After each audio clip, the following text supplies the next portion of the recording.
Social distancing का पालन करें, हाथ बार बार धोएं और जो भी प्रिकॉशन ले सकते हैं लें।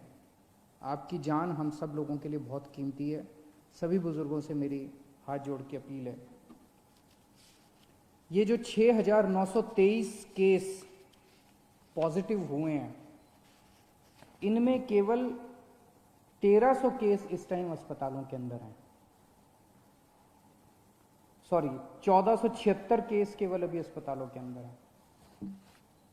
लगभग मोटे मोटे तौर पे 7,000 केस मान लेते हैं पॉजिटिव हुए। 7,000 में से 1,500 के करीब केस जो हैं वो अस्पतालों के अंदर हैं। बाकी सारे केसेस या तो माइल्ड सिम्टम्स हैं और या एसिम्टोमेटिक हैं। और ये 1,500 केस जो अस्पतालों में हैं, इनमें भी 91 केस ऐसे हैं जो आईसीयू में हैं और 27 केस ऐसे हैं जो वेंटिलेटर पे हैं। इनफैक्ट जो जो सीरियस केस हैं, एक एक केस पे मैं रोज़ नज़र रखता हूँ, रोज़ उनका पता करता हूँ कि क्या उनको कैसे बचाया जाए। किसी को मरने नहीं देना, अपने को कोशिश ये करनी है कि सब लोग सही सलामत जिंदा ठीक होकर अपने घर लौटें। तो हम ये देख रहे हैं कि अधिकतर केस जो है वो माइल्ड या एसिम्टोमेटिक है। लगभग 75% के करीब केसेस एसिम्टोमेटिक या माइल्ड केसेस हैं। उनका अब केंद्र सरकार ने आदेश निकाले हैं कि उनका इलाज अगर हम चाहें तो उनके घर पे भी हो सकता है, उनको अस्पतालों में आने की ज़रूरत नहीं है। उसका अब हम लोगों ने इंतजाम किया है। जो जो लोग एसिम्टोमेटिक होते हैं, जो जो लोग माइल्ड सिम्टम वाले होते हैं, जिनको थोड़ा सा बुखार है, थोड़ा सा खांसी है, ज़्यादा दिक्कत नहीं है, उन सब लोगों के घर पे इलाज का हमने इंतजाम किया है। हमारी टीम उनके घर पे जाती है, उनके पूरे परिवार को बिठा के सब समझाती है कि आपको कैसे करना है। देख के आती है उनके घर पे पहले कि क्या उनके घर में एक अलग कमरा है, क्या उनके घर में एक अलग टॉयलेट है, क्या उनको अलग से घर के अंदर सोशल आइसोलेशन किया जा सकता है। अगर उनके घर में ये सुविधाएं हैं तो फिर उस मरीज को अपने घर में ही उसका इलाज करने की इजाज़त दी जाती है। इसमें इलाज तो है ही नहीं कोरोना में, तो वो अपने घर में ही आइसोलेट हो जाते हैं। डेली हमारी टीम की तरफ से उनको फ़ोन जाता है, लगातार उनके टच में रहते हैं, उनको फ़ोन नंबर दे दिया जाता है। अगर उनको किसी भी तरह की तकलीफ़ हो तो वो हमसे संपर्क में रह सकते हैं। जिन लोगों के घर में ऐसे होम क्वारंटाइन करने के लिए अलग से कमरा नहीं है, उन लोगों के लिए फिर हम लोगों ने कुछ कोविड केयर सेंटर बनाए हैं, कोविड हेल्थ सेंटर बनाए हैं। वहाँ पे फिर उन लोगों को हम ले आते हैं, लेकिन और उन लोगों को वहाँ पे हम रखते हैं 13-14 दिन के लिए, जब तक वो नेगेटिव नहीं हो जाते। तो ऐसे कम लोग हैं जो कि सीरियस हैं और ऐसे बहुत कम लोग हैं जो कि जिनकी डेथ हो रही है। एम्बुलेंसेस की थोड़ी दिक्कत हो रही थी। मुझे ये बताया गया था कि कुछ लोगों को फ़ोन करने के बाद एम्बुलेंस के लिए कुछ घंटे इंतज़ार करना पड़ रहा है। कल हम लोगों ने आदेश निकाल के, सरकारी एम्बुलेंस तो थी हमारे पास, हमने कई सारी प्राइवेट अस्पतालों की एम्बुलेंस भी सरकारी सेवा में रिक्विजिशन कर ली है। इसका मतलब ये नहीं है कि वो अपने अस्पतालों के लिए काम नहीं करेगी।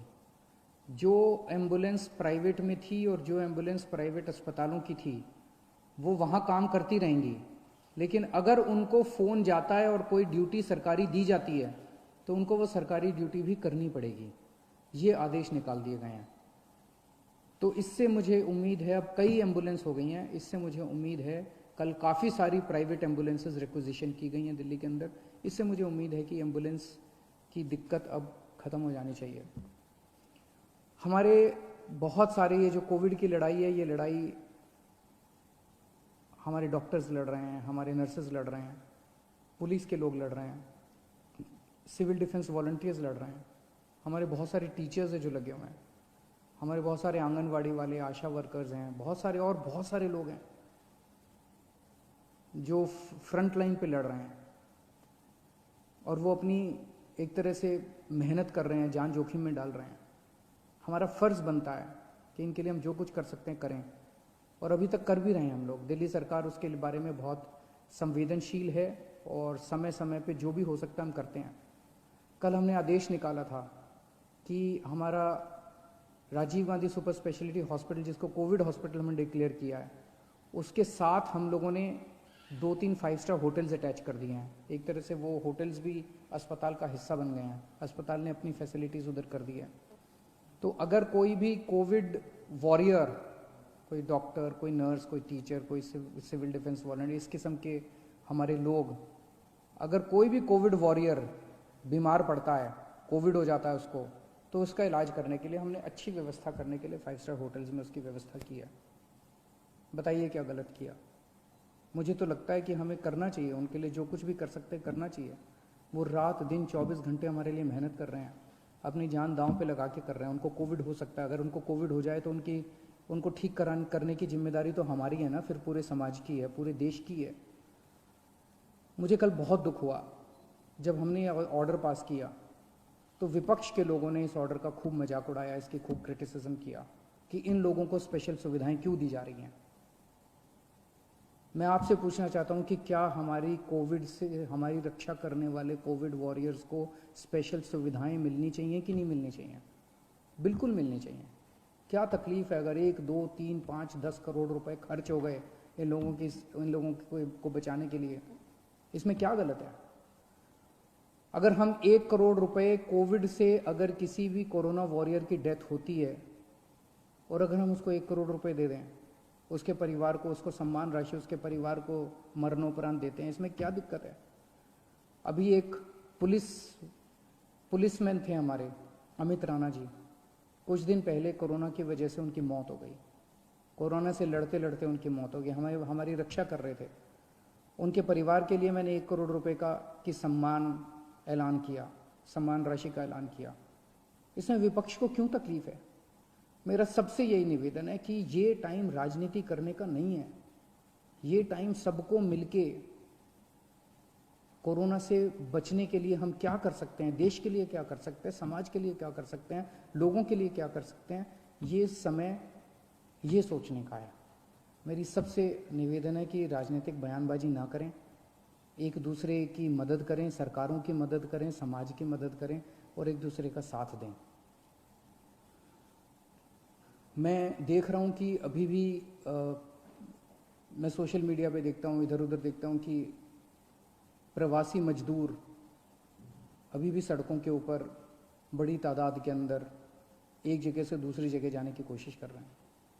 और जब उनकी हालत देखते हैं, उनके मैं इंटरव्यूज़ पढ़ता हूँ, उनके बयान पढ़ता हूँ, कई दिनों तक चल रहे हैं, पैरों में छाले पड़ गए हैं, कई दिनों तक कुछ भी नहीं खाया। घर से जो रोटियां लेके चले थे वो रोटियां ख़त्म हो गई हैं। रास्ते में कोई मदद करने वाला नहीं है। कई लोगों ने अपने कंधे के ऊपर अपने बच्चों को बिठाया होता है।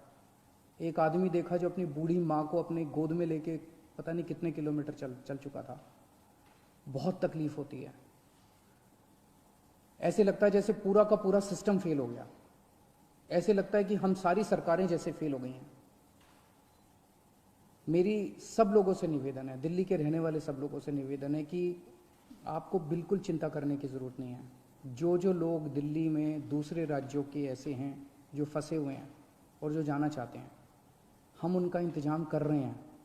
अभी तक हमने आपके खाने और रहने का इंतज़ाम किया हुआ था। मेरी आपसे निवेदन है, पहला निवेदन तो यह, दिल्ली छोड़ के मत जाइए।